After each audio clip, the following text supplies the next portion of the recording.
अपने iPhone 14 को launch कर दिया है और आज की इस वीडियो में हम Apple के iPhone 14 को iPhone 13 के साथ में कंपेयर करने वाले हैं। क्या नया आया iPhone 14 में, हम यहाँ पर बात करेंगे iPhone 14 एंड iPhone 14 प्लस की। प्रो मॉडल्स के हम इस वीडियो में बात नहीं करेंगे। अगर आप भी प्लानिंग कर रहे हो iPhone 14 लेने का तो आप डिसाइड कर पाओ कि iPhone 14 लेना सही रहेगा या फिर अपना पैसा बचा के iPhone 13 लिया जाए या फिर आप iPhone 13 Pro भी ले सकते हो। तो चलो सारी बातें आपको डिटेल में बताता हूँ।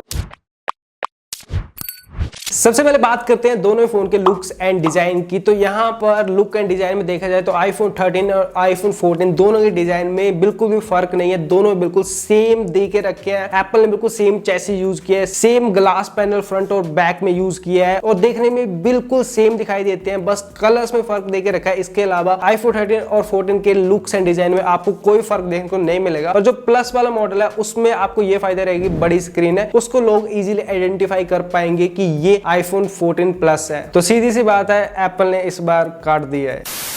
अब सेकंड पॉइंट डिस्प्ले की बात करूं तो दोनों में जो डिस्प्ले यूज किया है वो बिल्कुल सेम डिस्प्ले यूज किया है। जो डिस्प्ले एप्पल iPhone 13 में यूज करता है वही सेम iPhone 14 में यूज किया है। Same brightness nit, same refresh rate 60 hertz और सेम सेरेमिक शील्ड यूज की है। कोई डिफरेंस नहीं है दोनों के डिस्प्ले में। फर्क सिर्फ इतना है कि आपको प्लस मॉडल में बड़ी स्क्रीन मिलती है जो कि 6.7 इंच की है। अब नेक्स्ट पॉइंट बैटरी की बात करते हैं। तो यहाँ पर बैटरी में एप्पल ने थोड़ी इंप्रूवमेंट की है। 1 आवर ज्यादा बैटरी बैकअप निकाल के देगा हमारा iPhone 14 iPhone 13 के मुकाबले। iPhone 13 में 19 आवर का वीडियो प्लेबैक टाइम मिलता है और iPhone 14 में 20 आवर का वीडियो प्लेबैक टाइम मिलता है। और iPhone 14 प्लस की बात करें तो यहाँ पर काफी ज्यादा जंप देखने को मिलेगा आपको बैटरी में। इसमें आपको 26 आवर का वीडियो प्लेबैक टाइम मिलेगा। तो अगर आपको अच्छी बैटरी चाहिए तो आपको iPhone 14 प्लस की तरफ जाना चाहिए। अब नेक्स्ट पॉइंट प्रोसेसर की बात करते हैं। तो यहाँ पर iPhone 13, 13 Pro एंड प्लस में हमें सेम प्रोसेसर देखने को मिलता है, एप्पल का A15 बायोनिक चिप। यहाँ पर जो डिफरेंस है, थोड़ी जैसे इंप्रूवमेंट लेके आया है जीपीयू में। जीपीयू का एक कोर इंक्रीज कर दिया है। पहले हमें iPhone 13 में 4 कोर जीपीयू मिलता था, अब iPhone 14 में आपको 5 कोर जीपीयू मिलेगा। इसके अलावा कोई भी डिफरेंस नहीं है, क्योंकि आपको थोड़ी सी इंप्रूवमेंट देखने को मिलेगी जब आप गेमिंग या फिर कोई ग्राफिक वाला काम कर रहे हो। पर यहाँ पर एप्पल ने रैम में इंप्रूवमेंट की है। iPhone 14 में आपको 6GB रैम देखने को मिलेगी और iPhone 13 में 4GB की रैम मिलती है। और अब नेक्स्ट पॉइंट कनेक्टिविटी की बात करें तो दोनों फोन हमारे 5G के साथ में आते हैं। ज्यादा फर्क नहीं है, बस थोड़ी सी इंप्रूवमेंट लेके आए। जैसे ब्लूटूथ का 5.3 वर्जन लेके आए iPhone 14 में और 13 में हमें 5.0 वर्जन देखने को मिलता था। और इंडिया में जो मॉडल होंगे उनमें सेम ही आपको एक ई सिम और एक फिजिकल सिम मिलेगी। जैसे iPhone 13 में मिलती थी वैसे iPhone 14 और 14 प्लस में देखने को मिलेगी। पर अगर आप यूएसए में रहते हैं, अमेरिकन सिटीजन है, तो फिर आपके iPhone 14 में आपको दोनों ही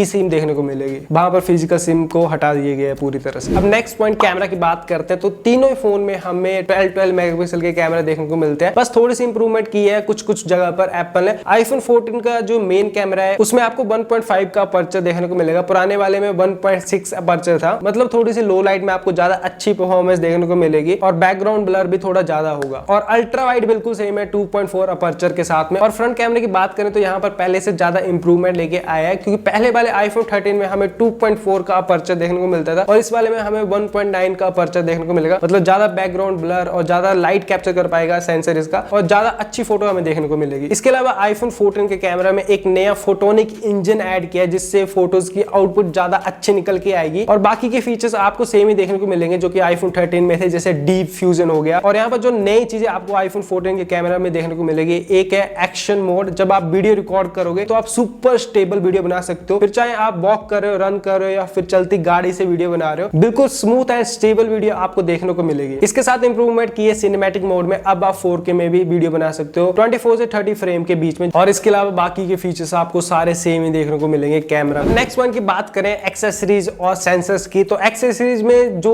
एक्सेसरीज आप पहले यूज करते थे iPhone 13 के साथ में, जो एप्पल का वॉलेट आता है, एप्पल का पावर बैंक आता है जो कि मैग्नेट के साथ में अटैच होता है, तो वो सारे फीचर आपको सेम ही मिलेंगे। मतलब पुराने वाली एक्सेसरीज आप यूज कर पाओगे अपने iPhone 14 के साथ में। और सेंसर्स की बात करें तो यहाँ पर एप्पल ने थोड़ी इंप्रूवमेंट की है, जो कि हमें पहले iPhone 13 में 3 एक्सिस जायरो देखने को मिलता था, पर इस बार iPhone 14 में हाई डायनेमिक रेंज जायरो देखने को मिलेगा, जो कि काफी इंप्रूव्ड वर्जन वर्जन है पुराने वाले से, जो हमारा क्रैश डिटेक्शन वाला फीचर है वो इसी की मदद से काम करेगा। और बाकी के सेंसर्स की बात करें तो वहां पर थोड़ा इंप्रूवमेंट लेके आया है। दोनों में प्रॉक्सिमिटी सेंसर मिल जाता है, और जो इंप्रूवमेंट किया वो किया एक्सेलेरोमीटर और डुअल एम्बिएंट लाइट सेंसर। तो ये सारे इंप्रूवमेंट किए सेंसर में। अब आपको नए फीचर्स बताता हूं जो कि आपको सिर्फ आईफोन 14 में देखने को मिलेंगे। तो नया एप्पल लेके आया है क्रैश डिटेक्शन। जब आप अपनी गाड़ी में ट्रेवल करें और बाई चांस गलती से एक्सीडेंट हो जाता है, ये ऑटोमेटिकली गाड़ी के क्रैश को डिटेक्ट कर लेगा और इमरजेंसी SOS पर कॉल और मैसेज कर देगा, जिससे आपकी इमरजेंसी के टाइम हेल्प हो पाए। तो ये नया फीचर लेके आया है एप्पल। और इसके साथ में एप्पल SOS BS सैटेलाइट लेके आया है। ये इस तरह से काम करते हैं, अगर आप किसी भी